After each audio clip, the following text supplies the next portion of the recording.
Ok, entonces vamos a hablar de las fórmulas cerradas de Newton-Cotes. Nuestro problema es aproximar la integral de a b de f de x. Entonces, lo que hacen estas fórmulas cerradas de Newton-Cotes es resolver el problema de la siguiente manera. Vamos a pensar que la función que queremos encontrar, aproximar la integral, es una función que es derivable un número determinado de veces y la derivada es continua. Entonces, de acuerdo a la teoría de Lagrange, podemos encontrar que la función es igual a un polinomio de grado 1, 2, 3, etcétera, que es un polinomio que va a coincidir con la función en determinados puntos más un término de error. Entonces, la idea sería que en lugar de integrar la función f de x, integráramos lo que está en la parte derecha de esta igualdad. Entonces, eso nos va a proporcionar una fórmula, pues resulta ser que la integral de polinomios es muy sencilla de calcular con el teorema fundamental del cálculo, y de este lado tendríamos que nosotros utilizar algunos resultados de cálculo diferencial de integral para ver cómo se va comportando este término de error.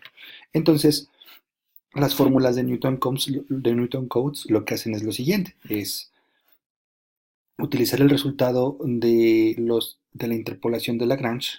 En lugar de integrar a la función, vamos a integrar el polinomio con el error y vamos a tener diferentes fórmulas de Newton-Cotes. ¿De qué dependen las diferentes fórmulas? Pues dependen de qué grado queramos encontrar, de qué grado se elija encontrar el polinomio. La idea sería partir del extremo inferior de integración, el número a, y llegar hasta el extremo superior b, eligiendo una partición. Que es una partición? Es elegir puntos que estén acomodados de tal manera que los puntos en esta partición, los elementos van siendo mayores que el anterior, de tal manera que el primero es el a y el último elemento es el b. Eso nos va a arrojar polinomios de diferente grado y eso es lo que nos va a dar diferentes aproximaciones o diferentes métodos de integración. Eh, esta Estas fórmulas de Newton-Cotes se llaman fórmulas de n más 1 puntos. ¿Qué es la n? La n es el grado del polinomio. Entonces, por ejemplo, si quiero un polinomio de grado 1, necesito 2 puntos. Si quiero un polinomio de grado 2, necesito 3 puntos. Si quiero un polinomio de grado 3, necesito 4 puntos, etcétera. Entonces, pues resulta ser que para encontrar este polinomio, se elige que el primer punto sea el extremo A, el último punto sea el extremo B, y que vayamos localizando los puntos para los cuales queremos hacer la interpolación de tal manera que entre punto y punto hay una distancia, hay la misma distancia, están equidistantes, y este valorcito de equidistancia le vamos a llamar paso. Entonces el paso se calcula como b menos a entre n, en donde n es el grado del polinomio que tú quieras interpolar. Y esta fórmula precisamente nos dice cómo localizar estos puntos intermedios de, de la interpolación. Por ejemplo, el x1 es x0 más h. Aquí está. X1 sería x0 más 1h. El x2 sería x0 más 2h. El x2 sería x0 más 2 veces h. El x3 sería x0 más 3 veces h. El x3 sería x0 más 3 veces h. Y así sucesivamente. Entonces, la primera fórmula de interpolación de Newton-Cotes se conoce como la regla del trapecio. Ahorita vemos por qué se le da ese nombre, pero en términos, digamos, precisos, lo que estamos haciendo es encontrar un polinomio de grado 1. Entonces, para un polinomio de grado 1, lo que necesitamos son dos puntos de interpolación. Entonces, si quiero integrar una función desde A hasta B, lo que está haciendo las fórmulas de Newton-Cotes es, en lugar de integrar la función, están integrando el polinomio de grado 1. Entonces, si sustituimos la manera en que se calculan los polinomios de Lagrange, integramos de ambos lados, llegamos a esta fórmula, en donde nos dice que la integral va a ser igual a h medios, en donde h es el paso de f de x0 más f de x1, en donde x0 es el extremo inferior de integración del intervalo de integración y x1 es el extremo derecho o superior del intervalo de integración, menos el término de error que sería h cúbica entre 12 por la segunda derivada de la función evaluada en un número que vive entre el x0 y el x1. Ahora, ¿por qué se llama regla del trapecio? Porque precisamente esta parte de la aproximación nos nos define el área de un trapecio. El área de un trapecio, recordemos que es base menor, que sería f de x0, más base mayor, que sería f de x1, por altura, que sería h sobre 2. Entonces, lo que estamos calculando es el área del trapecio definido por el polinomio de primer grado, por eso se llama así.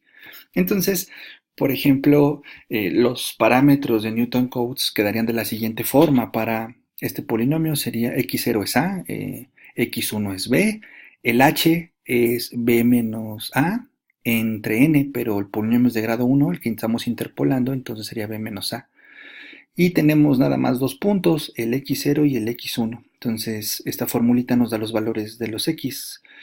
x0 sería a más 0, h, y x1 sería a más 1h y x1 es b, si yo sustituyo los datos correspondientes. Y bueno, resulta ser que esta fórmula de aproximación tiene algo que se llama grado de precisión. El grado de precisión se va a entender como el grado del polinomio más grande, de tal manera que la integral tenga error cero, la aproximación tenga error cero.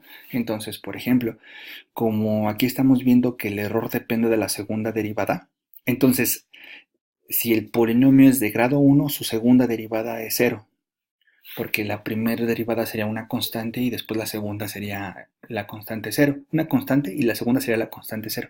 Entonces, esta fórmula lo que nos dice es lo siguiente: si f resulta ser un polinomio de grado 1 o menor, esta aproximación es exacta. El error va a ser cero. Y tiene sentido, pues, porque estarías calculando exactamente algo de grado 1, ¿no? Con el mismo, vaya, ¿no? Entonces, este es el grado de precisión. Los polinomios de grado 1 con la regla del trapecio se pueden integrar inmediatamente, ¿no? No hay un error ahí. Ok, entonces en términos del problema que habíamos planteado en el video de introducción al tema de integración, habíamos querido calcular la integral de menos 1 a 1 de a la menos x cuadrada de x. Entonces, aplicando la regla del trapecio, eso nos quedaría h, pero en la regla del trapecio h es b menos a. Entonces sería 1 menos menos 1 es 2. Entonces es 2. H entre 2, aquí está entre 2. Y la función evaluada en el extremo izquierdo o inferior de integración más la función evaluada en el extremo derecho. Aquí está la función evaluada en menos 1 y la función evaluada en 1. Aquí está. Bueno, ambos es menos por la formulita, ¿no? Menos, menos. Y entonces esta es la aproximación y va a haber un término de error. El término de error va a ser menos h cúbica, aquí h valía 2, entonces sería 8 entre 12, y la segunda derivada de la función derivamos esto dos veces y evaluamos en la letra psi, solamente para identificar una variable distinta. Esta es la segunda derivada evaluada en la letra psi. Lo que significa es lo siguiente: si hacemos esta operación nos da 0.73, si hacemos esta simplificación de constantes nos queda este término. Lo que nos dice esta igualdad es que la aproximación es de 0.73 con la regla del trapecio, pero resulta ser que a esta fórmula para un valor entre menos 1 y 1, la psi vive en el intervalo de integración, nos da el número exacto que necesitamos sumar o restarle a 0.73 dependiendo del signo de esta evaluación, de tal forma que integrar esta función sea lo mismo que sumar estos dos elementos. El psi no sabemos quién es, solamente sabemos que vive entre menos 1 y 1. Ahora, si recordamos cuánto habíamos comentado que tendría que ser esta integral, más o menos esta integral tendría que ser 1.5, más o menos, 1.49. Entonces esta aproximación es buena, pero digamos que no es tan buena.